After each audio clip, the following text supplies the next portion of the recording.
தனியான போக்கு, அந்த தனித்துவம் இங்க இருக்குது. சுவாமி எப்படி இன்னும் கனெக்ட் பண்றாரு. இன்னொன்னு பாருங்க, ஒரு விஷயம் அழகா காட்டினார். இங்க நடத்துற விதத்தை பார்த்தீங்களா, 2 தீபம் எரியுது. இது சாதாரண விளக்காகும். இங்க மட்டும் ஜெயந்தி ஆரம்பிக்கும் போது ஒரு விளக்கு, ஒரு தீபம் ஐயா வைகுண்டருடைய ஆலயத்தில் இருந்து சுவாமி தோப்பில் இருந்து வருகிறது. இன்னொரு தீபம் குமரியிலே ஒற்றைக்காலில் தவம் இருக்கின்ற என் அன்னையினுடைய ஆலயத்தில் இருந்து வருகிறது. 5 நாட்களும் இங்கு எரிகின்ற அந்த 2 தீபங்கள் இந்தியாவுடைய 2 ட்ரெடிஷன்ஸ், இந்தியாவினுடைய 2 பாரம்பரியங்களை ஒளி வீசிக் கொண்டிருக்கின்றன. இது எங்கேயாவது உண்டா? சிம்பிளா அங்க ஆரம்பிக்கிற ரூட் எப்படி எடுக்கிறாரு பாருங்க. ஒண்ணு என் அன்னை, இந்த பாரத நாட்டினுடைய அன்னை ஒற்றை காலில் தவம் இருக்கின்ற கன்னியாகுமரி. சாதாரண பதியா? ஏன் காணிமடத்த சாமி கோயில் இதை ஏன் செலக்ட் பண்ணான்னு புரியுதா? ஓடி போன கன்னியாகுமரி போயிடலாம். அதனால இங்க வந்து சிலையா நிற்கிறார். கூவி அழைத்தால் கன்னியாகுமரிக்கு கேட்டுரும். சாமி கூப்பிடு தூரத்தில் கன்னியாகுமரி வச்சிருக்கிறார். அங்கிருந்து தீபம் வருகின்றது.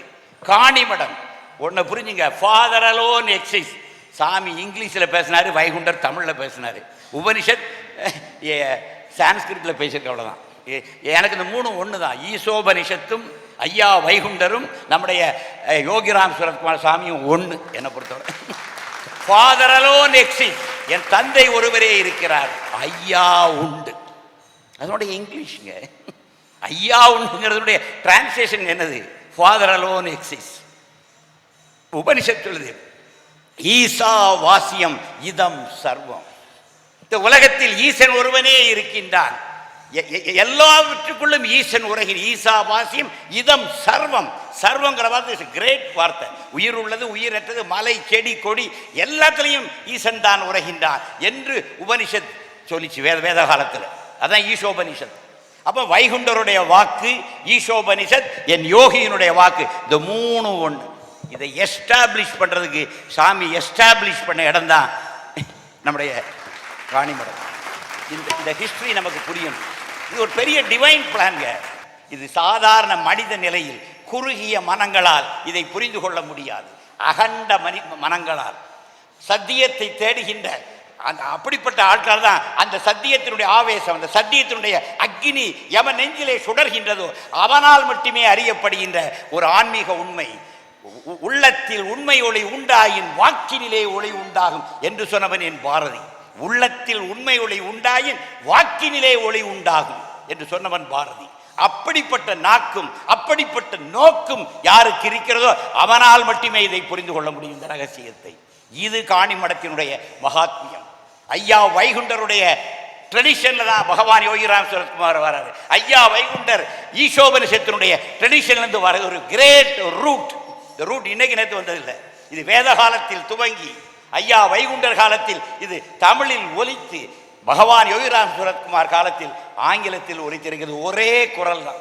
2000 3000 ஐயா எத்தனை வருஷம் வேணாலும் போட்டுங்க, அத்தனை 1000 ஆண்டுகளுடைய ஒரே குரல், ஒற்றை குரல். ஃபாதர் அலோன் எக்ஸிஸ்ட், ஐயா உண்டு, ஈசா வாசியம் இதம் சர்வம். இந்த 3 ஒற்றை மொழி, ஒற்றை உண்மை, பேருண்மை, இறை உண்மை, மெய்ப்பொருள். இத மெய்ப்பொருள்.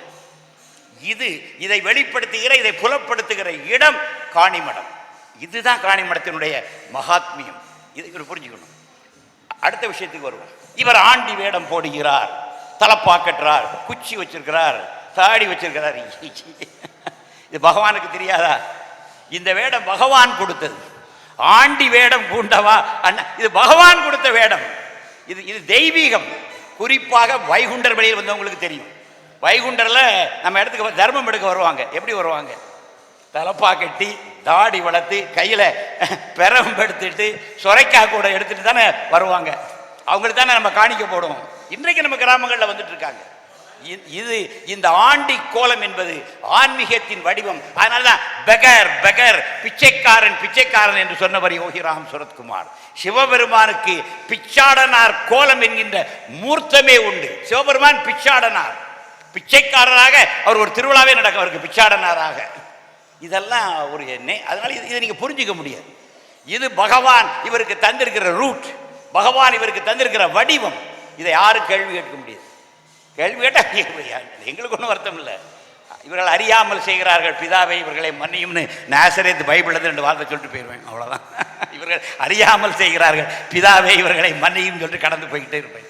ஏன்னா இது ஒரு தனித்தன்மை. இதை புரிந்து கொள்ள நமக்கெல்லாம் கிடையாது. இது பொன் காமராஜுக்கு மட்டும்தான். அவனுடைய விசிறி சங்கர் கிடையாது. அவர் ஒழுங்காக தான் போவார்.